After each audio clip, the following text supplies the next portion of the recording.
This is KC Sports Network, proudly presented by Emprise Bank.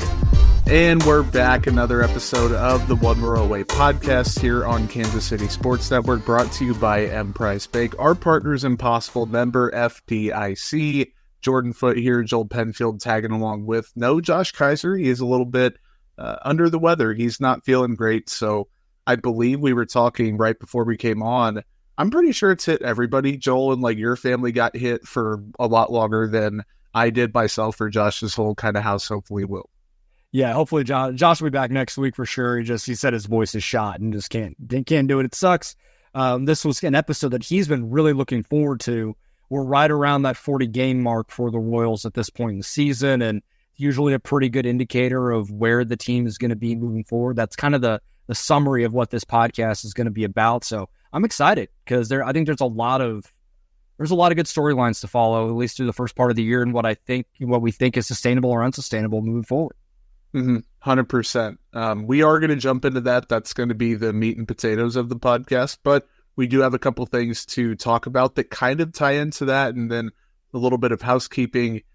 First and foremost, I think the Ken Rosenthal report that the Royals had preliminary discussions with the Miami Marlins about Luis Arias, who obviously got sent to the Padres for a prospect package of 3 or 4 different guys.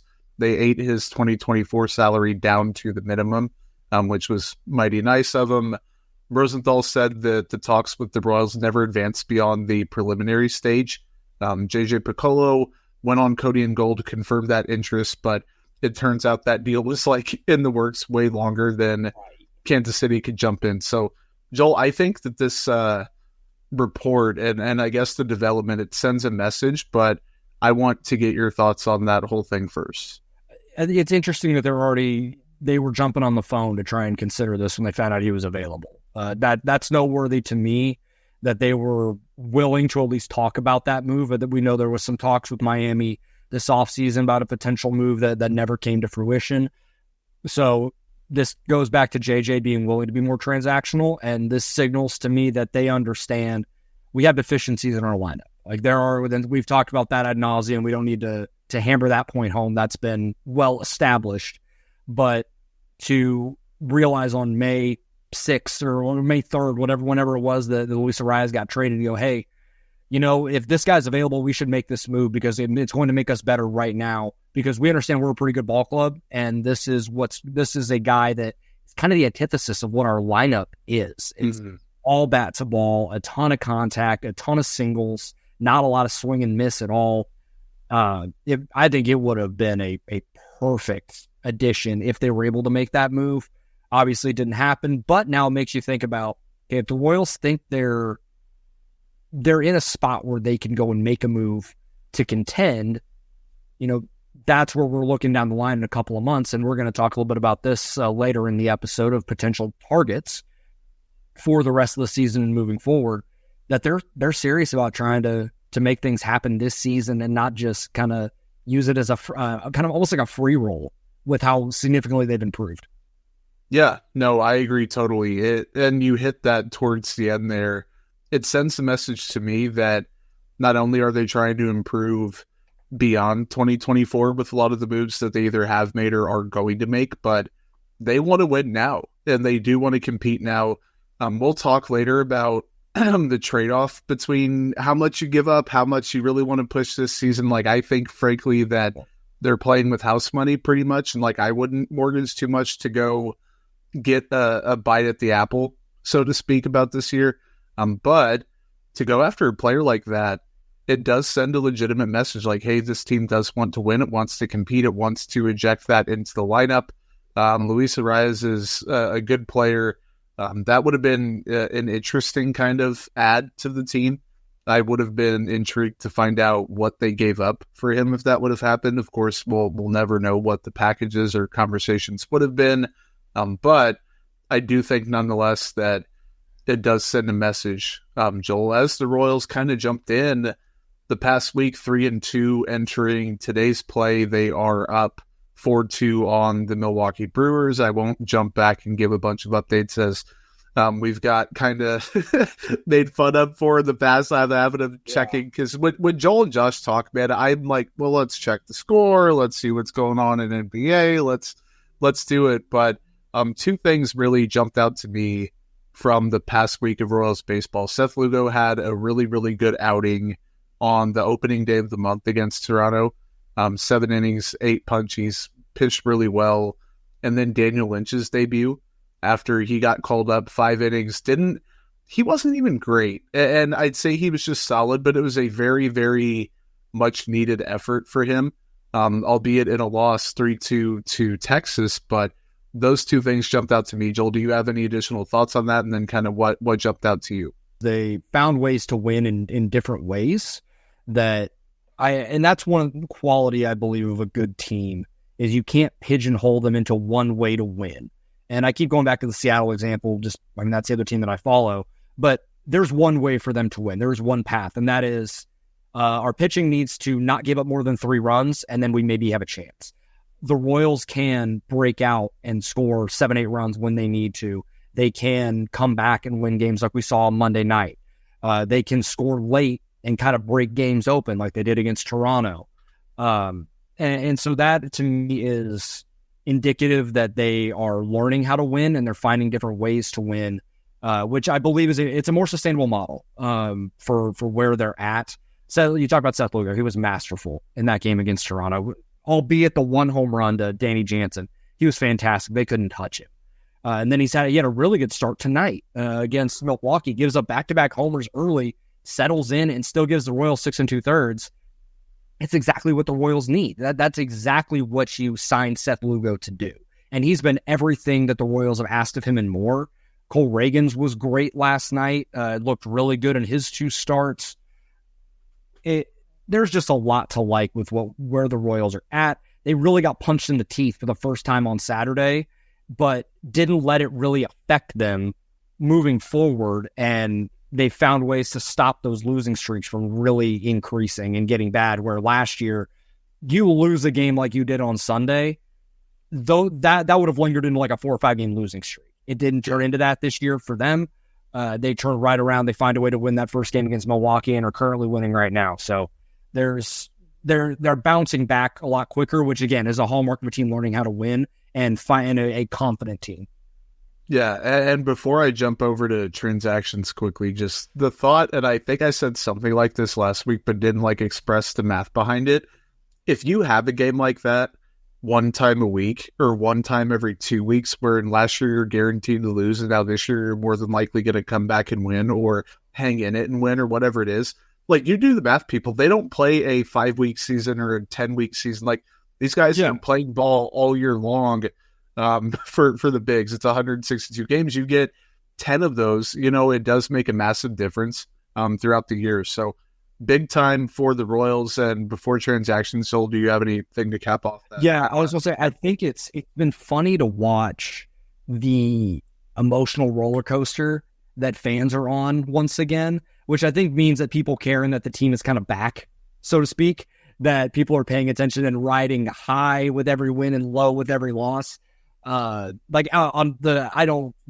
euphoric on Friday night with the way the crowd was Salvi's big home run, and then you turn around and get punched in the teeth and everyone immediately hops back on, well, this team sucks and they're going nowhere. This is exactly what we always do. It's like, y'all, there's a reason why your games. Let's calm it down a little bit. Let's stop the overreactions are not necessary. Let's just let these boys play. They're a solid team. And we just need to let the chips fall where they may, but there is a lot to like. I do promise that. Yeah, not a lot of chips falling on the transaction front. Colin Selby got optioned back down to Omaha. He did pitch twice over the past week. He had 3 innings, 2 hits, 2 runs, and a couple of walks. And then Daniel Lynch up and down from Omaha. Not a lot going on there, but on the injury front, the Royals are kind of getting some developments and pretty good ones for the most part. Chris Bubich is slated for a rehab assignment starting on Tuesday. He's going to be at the Arizona complex before moving to an affiliate. Joel, we can talk about the other guys, but this is big for him because it's, nearing or right at a year. He's going to be back midseason, a little bit after midseason, get a handful of games in before the end of the year, then try to build back and hit the ground running in 2025. I was not expecting him to be ready this early. So that's a good sign that his regiment and where he's at in his rehab is ahead or on or ahead of schedule. I'll be curious how fast he progresses, like how long he stays in the complex, and then when he heads to an affiliate. And then I wonder, how is he going to get used? Because the thought was, and generally speaking, we didn't really know what to expect from Alec Marsh and the back end of the rotation. It was like he got the role, he got the spot because he deserved it in spring training, but it was still kind of a coin flip of, okay, is this going to work out? He's been awesome, and I hope that he comes back from injury and is really good, but it was kind of that fifth starter, so probably up for grabs when Chris Bubic comes back. Now I'm not 100% sure. I think Alec Marsh has more than earned that spot, and so just Chris Bubic just move to a bullpen spot for now, and then maybe stretch out for next season, try and earn that rotation spot with possibly a Michael Wacha opting out and other things like that. So it'll get interesting to see how he gets utilized as he moves up and gets closer to the big leagues.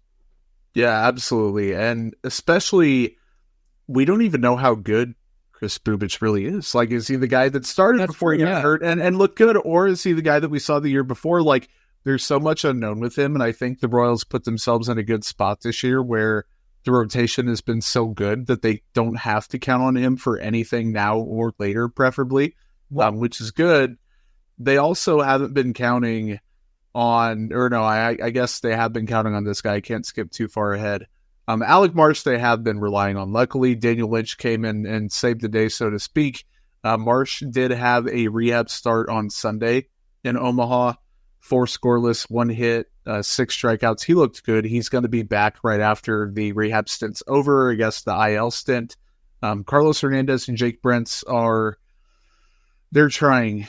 Man, Hernandez didn't look too good the first couple times he got out there. Finally had 1 scoreless inning, looked good, struck out a couple. Jake Brentz has been progressing through, not so good for him. I don't know what to do with Jake Brentz at this point. I'll leave it at this. I have a lot more optimism with Hernandez than I do Brentz, who just hasn't been able to put it together, and it's a really unfortunate thing. Yeah, like the injury bug with him just, it sucks. It really does, and I hate that that's how it has to come, but it kind of is what it is. But the good news is the Royals have options with other relievers. It's not like the missing piece was supposed to be Jake Brentz, and it's not working out. Now the Royals don't know what to do. They have guys that they trust. They have left-handed relievers that they can go to that can fill that void. Maybe that is a Chris Bubic. Maybe that's his path back to the big leagues this season to help this team off Tommy John. I agree with you on Carlos Hernandez, but I also don't think he's like, it's kind of in the same mold of like the point with Jake Brentz. Like, it's not like we're just waiting on Carlos Hernandez to try and save us and be the guy at the back end of the bullpen. Like John Schreiber, James MacArthur, and even Chris Chapman closed the game out last night. Like, they have guys that they trust that are right-handed. The difference is Carlos Hernandez throws 100. Like, that's just one thing that this bullpen doesn't have in it right now, unless they want to bring Will Klein back up. That, that's where I think his advantage is it's something that the bullpen doesn't have a ton of right now, and that's where his path may be. But I don't know where he fits in right now, unless it's like the only path I really think it is right now is a Tyler Duffy DFA or a Matt Sauer trade back. And then that would be it. I don't know what that situation would be unless it's an injury.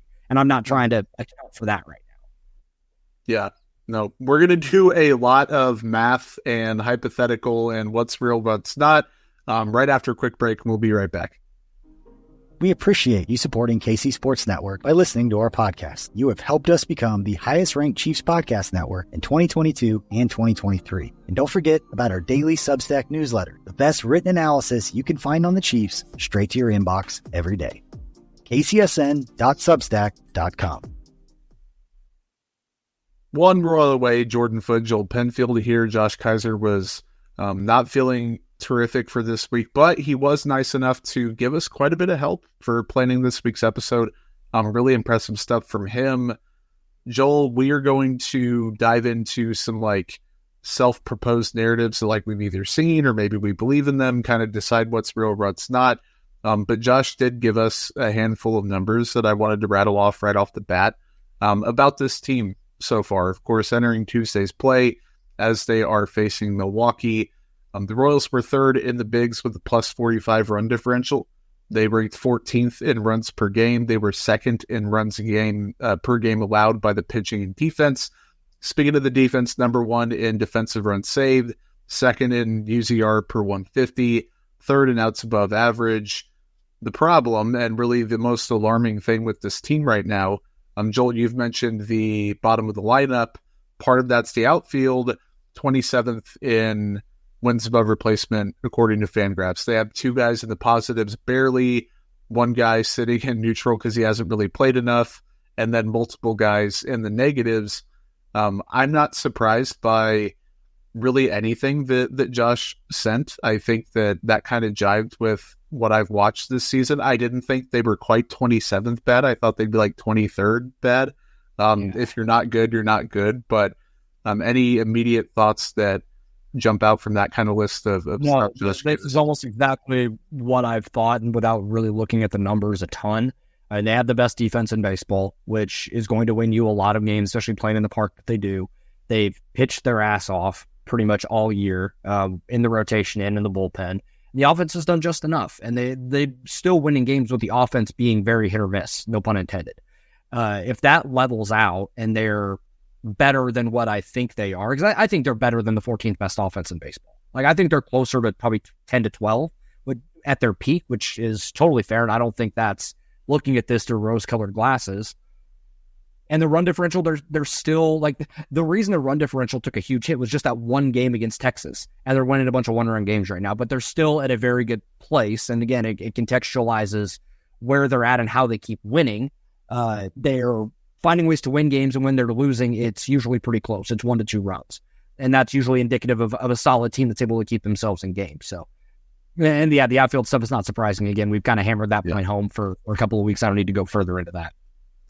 We each have a 3-pack of takes, narratives, observations, kind of superlatives, whatever, that will help contextualize what we think the team will need to do once we play Let's Get Transactional. That's coming up at the end of the segment. But Joel, yours are heavy hitting. I like all three of them. I obviously am biased that think mine are okay, but I genuinely think that you came with some heat on these three. So my first one that I want to talk about through 37 games is I didn't think I would have to come on and do this because I thought we were all in pretty, I thought fans generally agreed that this guy was a good player.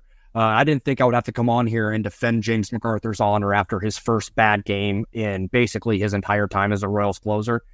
Unfortunately, blew the game on Sunday against the Texas Rangers, gave up a run literally for the first time in the 9th inning. It was the first run he'd given up in the 9th inning in his Royals career, basically, since he took the closer spot over at the end of September last year, like the beginning of September last year. And when he didn't give up a single run in the entire month of September, and then when he took the closer's role over from Will Smith to begin this season. I just want to show, I understand the people want to talk about small sample size and how good he actually is, yada, yada. I understand that people want to still believe that, and I think there's still some cynical minds of people of just when is the other shoe going to drop with him? But for people for a small faction to turn on him after one game, I think is just asinine, because that's using your small sample argument against yourself by saying he shouldn't be the closer because of one bad game. Whatever. Just for some perspective, I have taken out his big league debut from this example because I don't think that is indicative of who he is. Yeah, it was a rough. Go look up the box score if you don't know. He gave 7 runs in an inning. It was bad. Since then, so this is from October. My goodness, I am all over the place tonight. August 6th of last season. So this is 38 innings, including the game on Sunday against Texas. 38 innings, 41 strikeouts to 3 walks, a 2.37 ERA, and a 2.21 FIP. And if you want to believe in the expected stats, the xFIP is 2.54. That's still borderline elite. Still damn good. Yeah. When you get a back-end reliever, 9.7 K per 9, less than a walk per 9. And just, there's a whole bunch of zeros up there, guys. He gave up 3 runs in his first 3 consecutive outings to begin this year, 1, 1, and 2. when he wasn't the closer, when he was in the 7th, 8th inning. Since then, it went 0, 0, 0, 0, 0, 0, 0, 0, 0, and then the 1 earned run. That was it. So if one bad outing, we can, hopefully it's just a one-off, and we're not talking about this next week.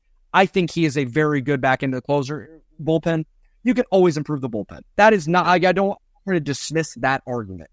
But to say that James MacArthur is not a big league closer or is not the answer in the bullpen, when frankly, I feel the most confident in the 9th inning since like Wade Davis, prime Wade Davis when he was out there in the 9th inning. Think about the other guys that have gone out there to close out games. I love Scott Barlow. I think he is an underrated reliever in Royals history. He was not, like, when he went out there sometimes in the 9th inning, I'm like, oh boy, I hope that curveball's just working today, because I don't know, man. Mm-hmm. I feel very confident when he's out there, because he just gets the job done. It doesn't matter how he does it. He can punch people out, he can get ground balls and get out of the game. Yeah, I don't know. I think the overreaction to me was absolutely nuts to what he is. Yeah, no, and you mentioned the curveball for Barlow. The curveball for MacArthur should be performing even better than it is, and it's actually a really good pitch right now. I think the problem the other day, and our buddy Alex Duvall mentioned this, he was throwing it a little too much. Yeah, and everything that the Rangers were hitting was the curveball. The best pitch was that sinker, and he got an immediate ground ball. He threw one first pitch to somebody, ground ball, double play into end of the inning, get you to the bottom of the 9th. So I think he needs to vary a little bit more and use that pitch as like your out pitch instead of your get me over 0-1, something like that.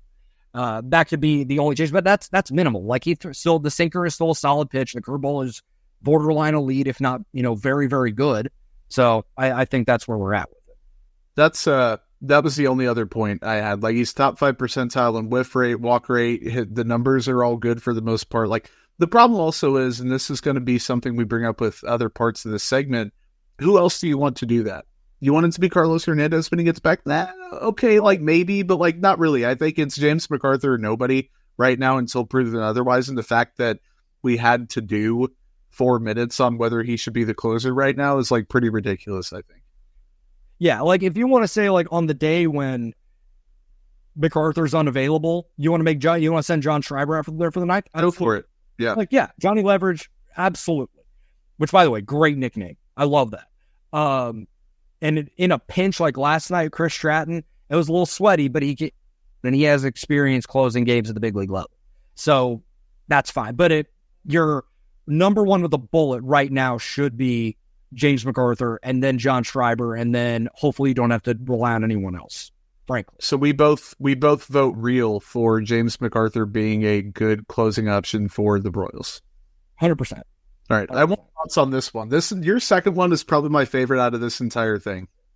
So I looked on like the leaderboards for team pitching on Fangraphs for the Royals, and obviously this takes into account every single pitcher, starter, reliever. So obviously some inflated ERAs, kind of, that doesn't really matter. But I think I can. Let me see if I can filter this down to. I've got it filtered for starting. I got starting pitchers. There we go. Okay. That's where I was trying to go. I did not.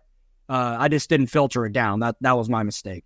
So, in terms of wins above replacement at this point in the season, the Royals are 7th in all of baseball. They are 3rd or 4th in the American League out of those, in that 195 innings so far, which is something that the Royals did not have. Now it's actually 200 total because they've added in Seth Lugo's innings. Yeah. 200 flat, that's 4th in all of baseball. 8.7 Ks per 9. They're not a huge strikeout. Well, outside of Reagan's, they're not a huge strikeout number team. They're 20th there, but walks per 9, I'm going to take a look at this. They're 11th. They were really, really bad last year with that. Mm-hmm. So the FIP, if you want to look at I'll go team ERA first just for that perspective. They're 5th in all of baseball, ERA, and then 6th in FIP, xFIP. If you want to do the expected stuff, it's 10th. So they're right around anywhere from 4 to 10 pretty much in all the major categories except strikeouts. But that's because you really only have 1, maybe 2 huge strikeout pitchers in your starting rotation in Singer and Reagans. With what they're doing, I keep kind of waiting for the other shoe to drop with a couple of these guys. And one of it kind of has with Michael Wacha. But I don't think we need to have a Michael Wacha conversation right now. Because I went and looked, and his ERA is like 5.5, but the FIP is in the 3.5s. And you take out that rest game, and it's so much better. Yeah, like you take a significant. He got hammered in that game, and then you look at like Cole Reagans. I'm doing a lot of live lookups. I'm sorry for the ums and the uhs. I promise I'm getting there. 3.38 ERA for Reagans, 2.35 FIP. Seth Lugo, 1.6 ERA, 3.4 FIP. So there's obviously going to be some regression there. Seth Lugo is not I think it's 1.72 after tonight. Like, he's not a sub-2 pitcher. But if the FIP is only 3.4, that's still a great starting pitcher. And I think the expected ERA is somewhere in the low 4s. You handle that. Like, that is still requisite value for a $15 million pitcher, which is what Seth Lugo is. Brady Singer, pitching almost exactly to his numbers. A 2.45 ERA, 3.47 FIP. The expected FIP's a little bit lower, 3.21. Alec Marsh in 5 starts, a 2.70 ERA, 3.26 FIP. There are not big discrepancies here, is what I'm getting at with this starting rotation. So what they're doing is fairly sustainable. They're not going to go out every night and throw 6 shutty. They're not going to give you a quality start every night, but if 3 out of the 5 give you something of that, they get you through 5 at a minimum, you're in a really good place. And as the offense continues to kind of figure things out, they're just going to keep winning if the starting rotation is doing this. I do not think this is like true real, but I think it is sustainable that they are going to be a top 8-ish unit on the whole through the rest of the year. I don't think that's unreasonable. For my answer, I put not quite. And by not quite, I mean within 5 of what they are right now. So if right now they're top 8, then I definitely think they're top 12, 13 rotation. Yeah. Peak. And that's good. Be a peak productivity. I think 8 is reasonable. I don't see them being lower than like 12th. Yeah. Okay. Yeah. I should have specified that I think you're good. 8 is about if they continue with what they're doing. If this kind of line stays where it's at, even if there's a little bit of regression, 8 is probably where they'll be. And then at the lowest, if there's like a significant regression to the mean, they're still a top 10, 12, which is still going to win you a lot of ball games. Yeah. No, you hit every point. So I was prepared to like build a really big case with numbers, and you went through everything. So kudos to you for that. I want to know, this one might actually be easy. I don't think that we're going to disagree very much on this. So the other thing that I want to know if it's real is Bobby Witt Jr. keeping an MVP pace. So currently he's 3rd in odds in the American League. It's Juan Soto, Gunnar Henderson, and then Bobby. And Bobby's not too far behind. He's plus 450. He started the year around plus 2,200. So what he's doing is significant. He's slashing 322, 388, 545. So the slug is still ridiculous despite the little bit of a power outage in the home run department, but he still leads the American League in extra base hits because it is not I think this is why I'm not concerned about the lack of home runs, because he's still hitting the crap out of the ball. He's still in the upper 90th percentile in average exit velocity, expected batting average, expected weighted on base average, so quality of contact. He's still hitting the ball hard, and he's hitting the ball to the gaps. He's just not pulling the ball in the air a ton right now, which I think is just a swing adjustment that he can get to. It is not concerning to me at all, unless this kind of lingers into like end of June when it gets hot and the ball flies a little more, if we're not seeing the home runs come back. But he's still getting on base a ton. He's walking more now. He's got an 8.3% walk rate, 8.8 after tonight with a walk. So that is good to see. The strikeout rate is coming down to about where it was last year at 17.5%. He's doing a much better job of laying off those sliders down and away, which was a kryptonite for him earlier in the year. It was, he'd be up in the count 2-1, and then they'd throw him a slider away, and he'd just chase it, and he's back, it's 2-2, and then he's having to fight. 159 weighted runs created plus. I believe he's in the top 5 in FWAR among all positions. Third in the big. He's actually third in all of baseball. Just Shohei and Mookie are going nuts right now. But a lot of this is his defense too. He's playing Gold Glove caliber defense. He's still stealing bags. I think he can keep up. I don't think he's going to win MVP. I have Soto winning MVP still, but can Bobby be a finalist? Absolutely. And especially if the Royals stay in it. Like, if they fall off and win 74, 75 games, probably not, but it'll probably be a top 5. If the Royals get to 500 or better or competing into September, he's going to be an MVP finalist, which would be significant for them. The question with him last season, when he started to heat up and when he kept hot, was, okay, is that him, or is he in between the player he started the season as versus he ended the season as? And the numbers, the slash is very, very comparable. The walk rate's higher right now. The strikeout rate's comparable. The WRC plus is higher. From June 1st to the end of 2023, what he's doing right now is better than that. And you would think, oh, you take a guy that continues to play good defense, that's playing on a good team, the stakes are higher, everyone knows it means more, you're winning ball games, everyone's happy, he's 23 years old. You take all that, you wrap it up, you would expect a little bit of improvement, and progression is not always linear for big-time baseball players, let alone normal ones, but he is playing at an MVP level. Even if he falls off a little bit and is just great instead of MVP the rest of the year, if the Royals continue to stay around 500, he's going to be in that conversation. I don't think anyone should have an argument for no, he can't keep it up. Maybe this specific stat line, maybe not, but like MVP combos, absolutely, probably for the rest of the season. And what's impressive too, and our good buddy of the podcast, Bayou Billy Butler, had a tweet that was like, honestly, I'm waiting for the point where they're great account and great, be a loyal listener of this show, so we appreciate it. He had a tweet that was to the effect of, I'm still waiting for the part where Bobby Witt Jr. signs the big contract and presses too much to try and live up to it, and the stats are bad. And he skipped that level. He skipped what's happened to Julio the last couple of times when he's started the season, where it's pressing and he's striking out a lot and he's not making a ton of hard contact. That's all he's doing.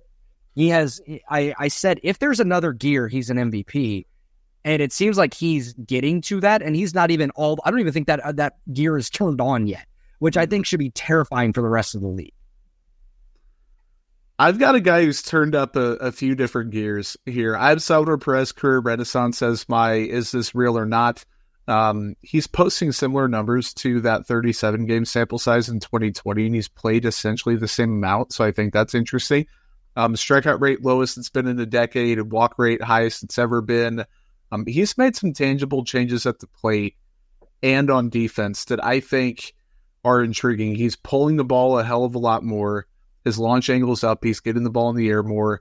The contact rate outside the zone is way up compared to last season. Inside the zone, way up compared to last season. The swinging strike rate is way down compared to last season. He has made, and I think it was Lesky who dove into the mechanical changes he's made. He's able to cover more of the plate, and it's making a big difference for him. He's making contact even when he's like first percentile in chase rate. He's chasing at everything because that's always who he's going to be. But he's still able. I think every year of Savant data that's available, him. He's been first percentile. That's him. And now he can get to some more of those pitches, so it's helping. He's putting them in play. Defensively, you can go on the Savant page, blocks above average, improved, framing runs improved, caught stealing above average, all this crap that people care about and want to tweet about and say that he hasn't been doing well at it. He's had a spike in productivity at the bottom of the zone, outside of the zone. The pop time is the same. Like, defensively, tangible improvement, plate, tangible changes. He's making early career contact skills and mixing it with late career power and improved defense and a little bit of health and being rejuvenated and playing on a winning team. He's a star level player again. And I don't know if it's going to be sustained. Like, I think absolutely, you look at the expected stuff, you look at what he's doing, the numbers are eventually going to come down, and he's probably going to go back to just being a good player instead of a downright crazy one. But for a guy who's 33, 34 years old, I think that the renaissance is real. Is the superstar level top 10 player renaissance real? I don't think so. But is Salvador Perez a lot better in 2024 than he was in 2023? I think that answer is a slam dunk. Yes. Yeah. The slash line is just cartoonish right now. 328, 391, 560 slug for a 165 weighted runs created plus. I mean, it's ridiculous. It's absolutely ridiculous. And it's not going to be this. But no. I think, is it reasonable to say he goes, honestly, I think it could look something like what he did in 2021 when the slash was 273, 316, 544. Yeah. I think that's totally reasonable to think that he could do that. And I think the way to run created plus will be better than 125 like it was that year. I bet it's probably closer to 135, 140. But that's a dude that's probably pacing close to 3 wins, especially with his defense. With good defense. And even if the defense goes back to average, as long as the analytics don't hate him, they're going to love him, if that makes sense. I know that's kind of contradictory, but it's going to make him look. No, I totally understand what you mean. Like, that it's going to matter in the wins above replacement category. Like, his best WAR season is 2013 when he had 3.2. And for a player of his caliber, that is so, like, the dissonance between that is insane, I think. Yes. Yeah, it's pretty crazy. Like, even in 14 and 15, when he was a pretty solid player, it was like 1.8 and 0.8. Like, he was not well thought of back then even, but he also wasn't the hitter that he is now. Yeah. So there's a lot to like, and it is a complete turn of the clock from what he was last year, when we're like, oh boy, think the aging curve is real. Like, it actually caught up to him when it seemed like he kind of broken it a little bit in 2021, and I think we're closer to that type of Salvi than we are last year. A guy that I continue to not know what to do with, and a guy that I continue to have thoughts and numbers and film and everything all argue with each other, is Maikel Garcia being forever in the gray area. Last season, 272, 323, 358, walking less than 8% of the time, striking out 22%. WRC plus was like 84. He faded down the stretch. This year, not getting on base as much. The power is a little bit up, not walking a lot still, not striking out terribly. 88 WRC plus. The notable difference, and I guess notables in quotations, the power production is up a little bit. The barrel rate is up. The ISO is up. He does seem to have a little bit more pop in the bat, which was advertised in the offseason. Still not good per se, but staying the same. The plate discipline profile, very similar. The spray zone, very similar. The defensive metrics are again similar. Still an elite player there. The expected stats remain good. The strikeout rate, whiff rate, go yada yada on Baseball Savant. I pose to you, Joel, and this is not me comparing the caliber of player that Maikel Garcia is going to become, but Bobby Witt Jr. through the end of May last year, from the beginning of the season to the end of May, 228 batting average, 81 WRC plus. We had combos on this podcast, and I think I was the one leading the charge about it's time to put up or shut up. Like, if this guy's going to be the player that people say he's going to be, it's time for him to start producing. I think that although Maikel Garcia is older at this point than Bobby Witt Jr. was, that it's time for a similar conversation. The numbers have to line up at some point, and he has to put it together for a longer time. Yeah, like, it's so bizarre. When you look at his Savant page, there's not a lot of blue. So it's not like we're in It's fucking red everywhere. It's all red. Like, everything. The chase rate, it's at 86. Average exit velocity, 86. The expected batting average is 268, which is 73rd. The whiff rate, 19.5%, 77th percentile.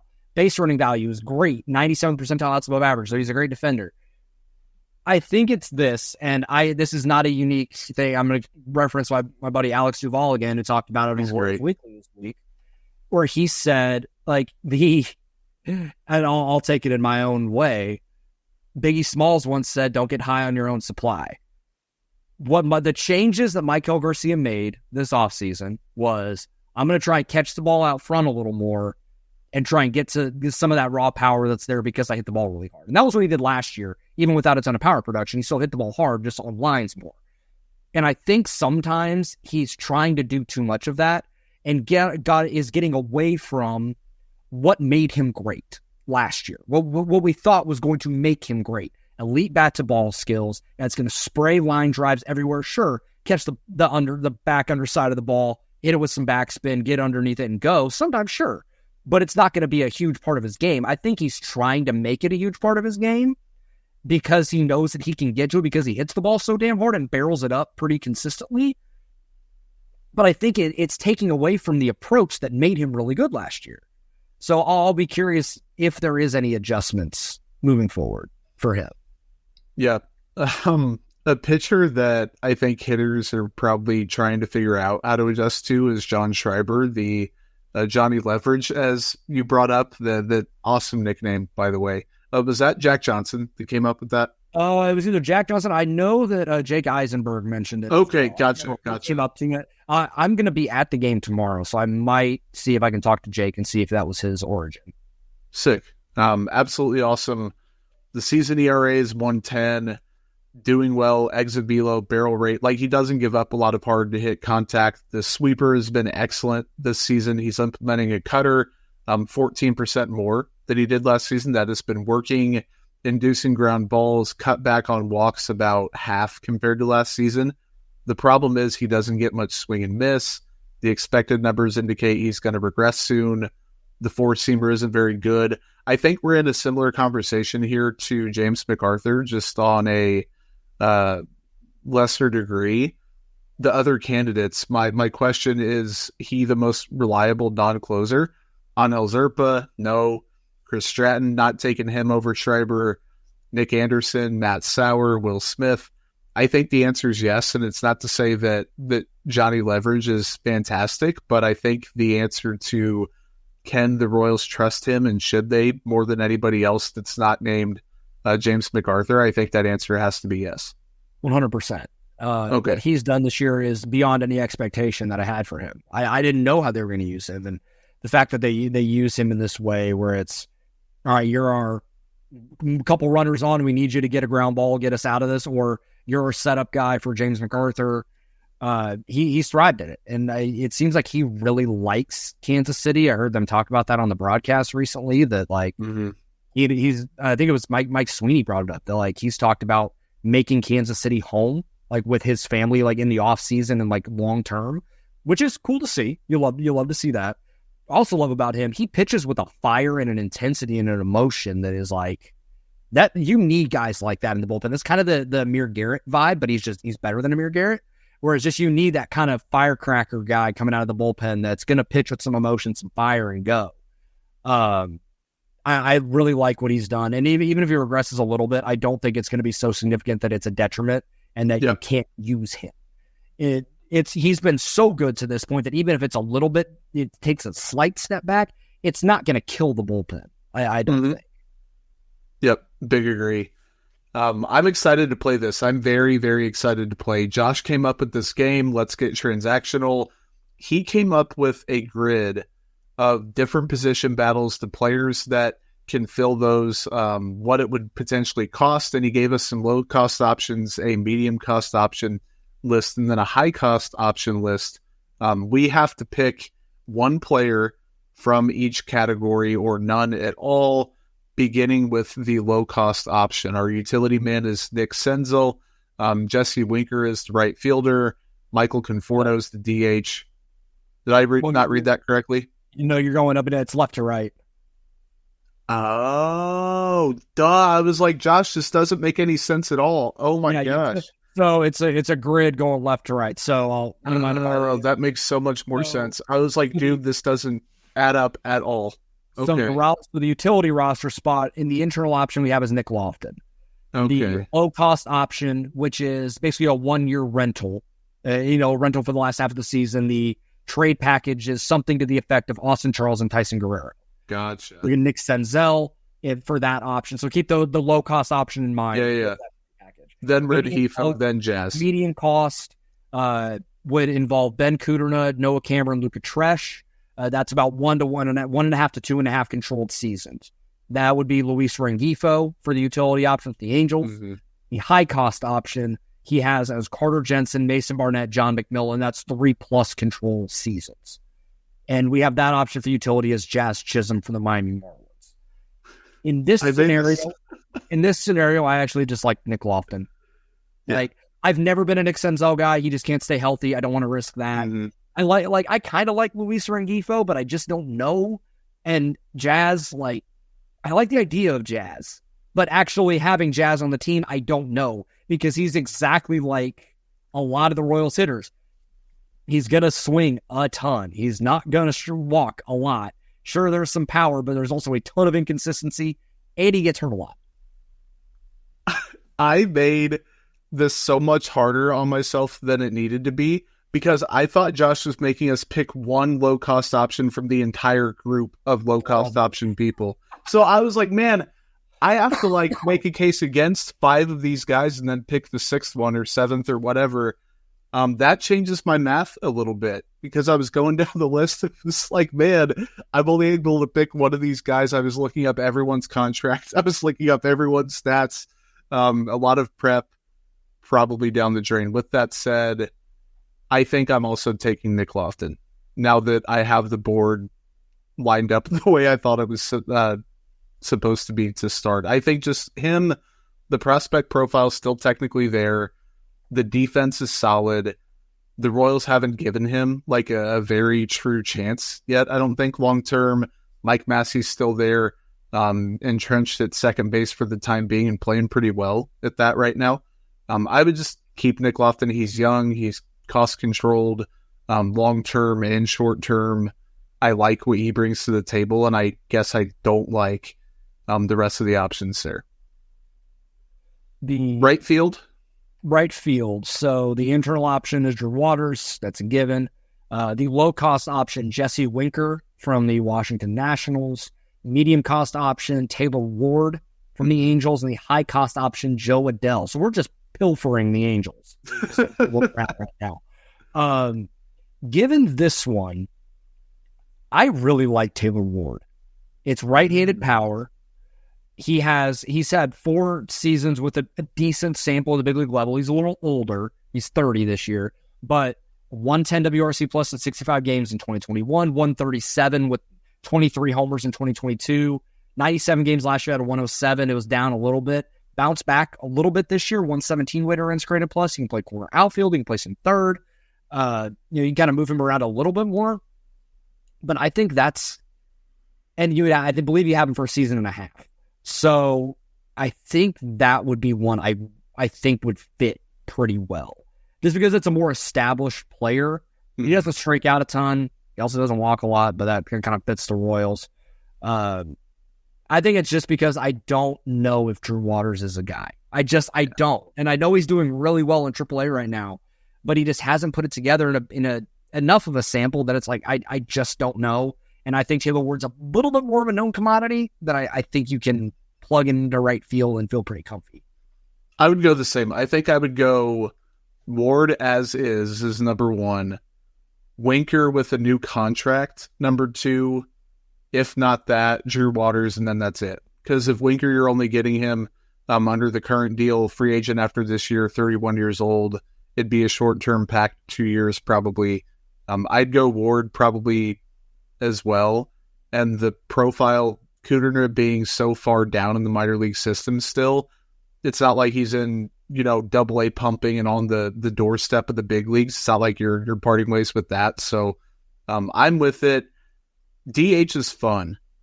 CJ Alexander is Josh's internal option. Internal option for DH is CJ Alexander. We need to have more of a conversation about him. Yeah, we do. Especially if he keeps hitting. Like, it gets interesting.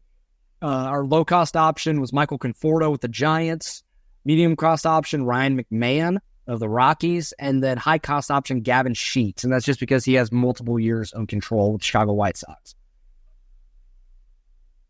I don't know if I really like any of these. Like, Gavin Sheets, I just don't think, I know the White Sox love poaching the Royals. I know Chris Getz has loved doing that. I don't think the Royals make that trade in division, even if they really like Gavin Sheets. Ryan McMahon's home road splits are horrifying. Horrendous. Of course, I don't like that. And Conforto doesn't he didn't even have a on base percentage over 300. It's 296. Mm-hmm. I don't love that. So I would just roll the dice with CJ Alexander to see what can happen, because it can't get worse. Or Nelson Velasquez. Like, you could sub him into... just keep what you have over... I like Conforto, I always have, but I don't like him enough considering the contract and what he command and all that. I don't think the context of it makes a bunch of sense, so I would sit out on Conforto and McMahon and especially Sheets, given what you'd have to give up. And I think I'd just keep whatever you have in-house. Right. Starter. So it's like back-end starter is kind of what we're looking at here. Internal options, John Bull and Daniel Lynch, Chris Bubich. Makes sense. Low-cost option, Ross Stripling out in Oakland. He got whacked today. He was the guy that gave up 11 runs to Texas. That's tough. Medium-cost option, Eric Fetty for the Chicago White Sox, and then Patrick Sandoval of the Los Angeles Angels as the high-cost option. I've always kind of been intrigued by Patrick Sandoval. Now, the ERA is almost 6. That is unfortunate. The FIP is 3.17. So he is going to come back to earth a little bit.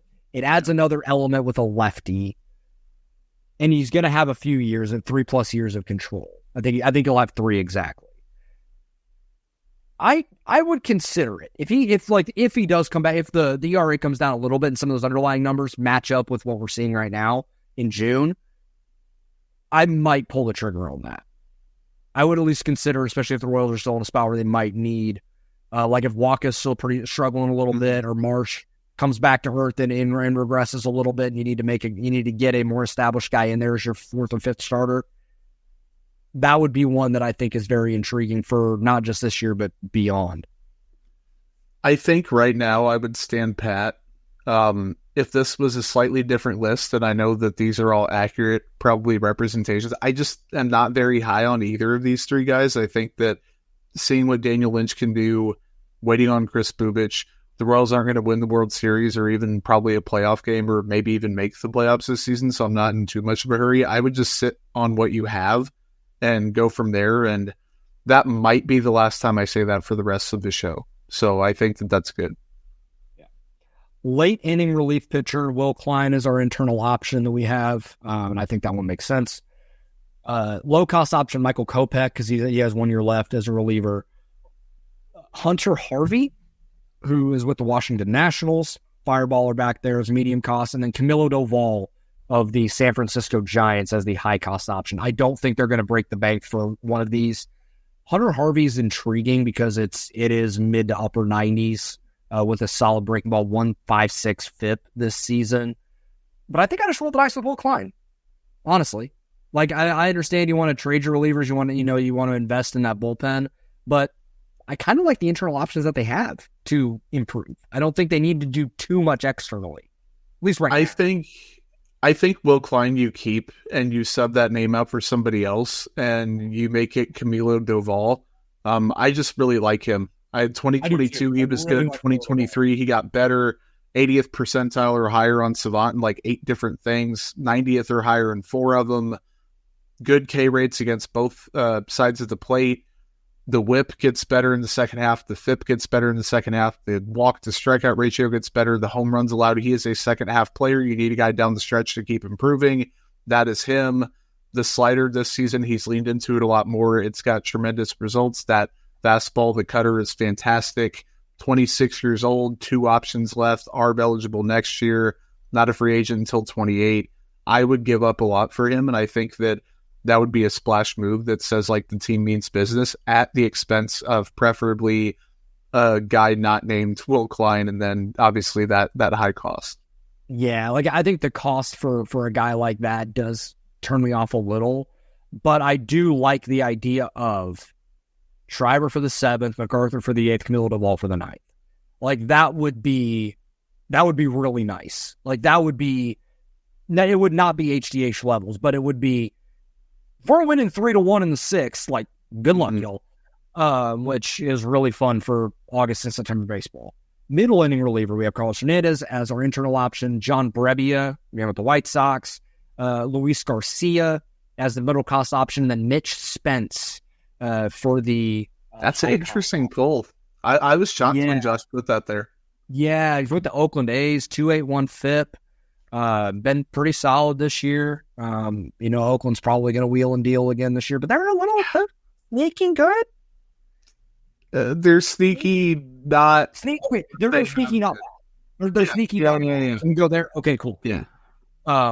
Honestly, so here I wouldn't make this move right now because I don't think they would do it. But you'll see, because I don't know what Oakland's going to do. They're moving to Sacramento. I don't know if they're going to try and cut payroll to be in Sacramento. I would throw so much at Mason Miller. So much.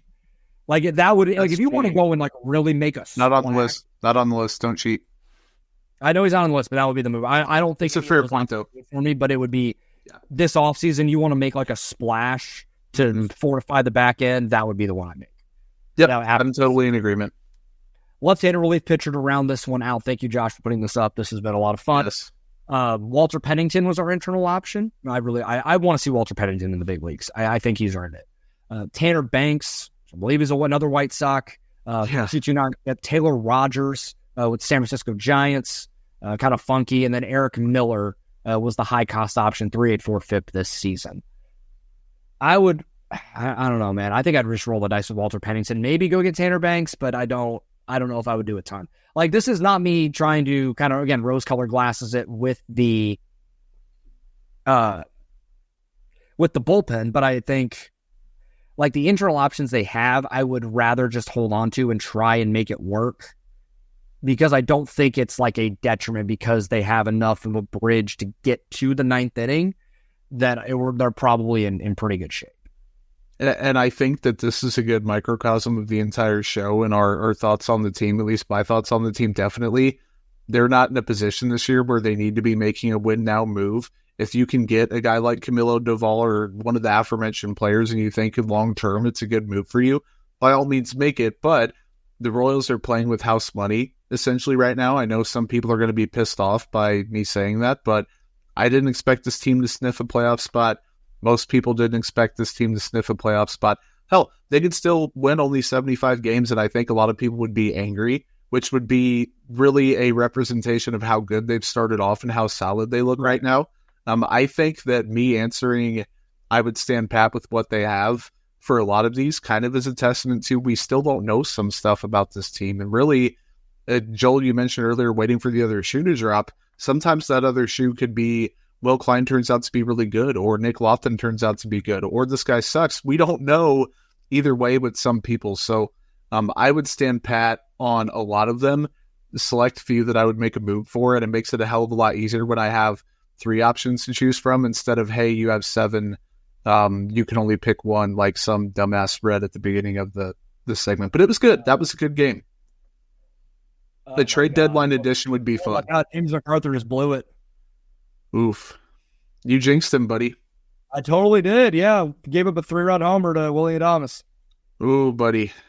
Well, that drops the Royals to, 21-16 now on the year? Top of the ninth, so I guess we'll see. So, yeah, fair enough. Fucking hell. Well, that's a good segue to a brief look ahead. The Royals play Milwaukee on Wednesday. Brady Singer and Joe Ross, and then they have a 4-game set against the Angels, and then they play Seattle. So the Joel Penfield Invitational is going to be happening next week as we are getting ready to record. On the way out here, I think just a quick betting update makes a lot of sense because that, frankly, is my favorite part of the week. Joel, you finally have a win. I know. Hey, thank God, man. Good job. Way to go. You finally have a win. You're 1-4. You're over for hits on Vinny Pasquantino hit, even without the game that we were talking about, debating whether to count for you. Joshua lost his under 1.5 quality starts. They had 3 coming into this game, then another one as we were recording. I won my bet of a max streak being less than 2.5. They had 2 of them that were 2.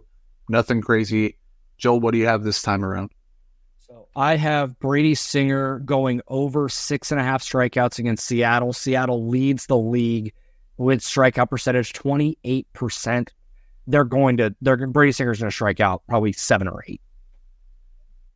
I think that I'm taking Michael Wacha over half a win, basically like a pitcher money line. Like, I think he's going to get credit for the W, which the offense obviously has to hold up its end of the bargain. But no W's in his last 5 starts. He's coming off his worst outing in months. Technically, the offseason doesn't count, so September of last year. The Angels are 20th in WRC plus in all of baseball. They're 21st, and then they're 20th against right-handed pitching. So I think Michael Wacha, he's going to bounce back. He's going to have a fairly good game. It doesn't have to be a shutout. It doesn't have to be anything crazy. Maybe not even the 7-inning 3-run or anything like that.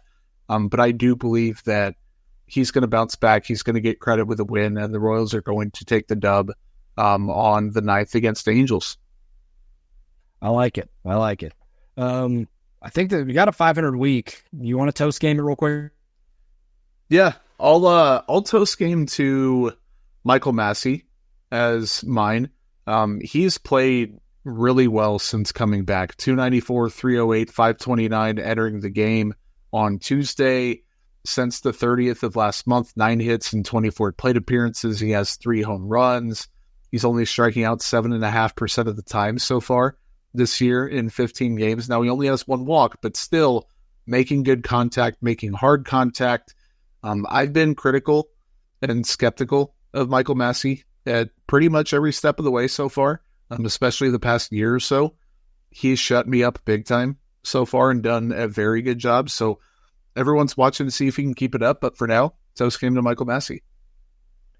The swing he put on that home run last night was probably the best swing I've seen him take in the big leagues. Like lefty, sinker up and in, turned on at 400 feet. I was going to toast game James MacArthur for a dud while we were on the frickin' podcast, but yikes. Well, I don't even know. To good health. Shout out Tucker Franklin. Cool. I'm fine with it. Guys, thank you all, everyone, guys, gals, everybody for tuning in. Apple, Spotify, YouTube, however you're watching us, listening to us. We are very grateful. We'll be back next week. Josh Kaiser will be here, health willing. And thanks. We'll talk to you then.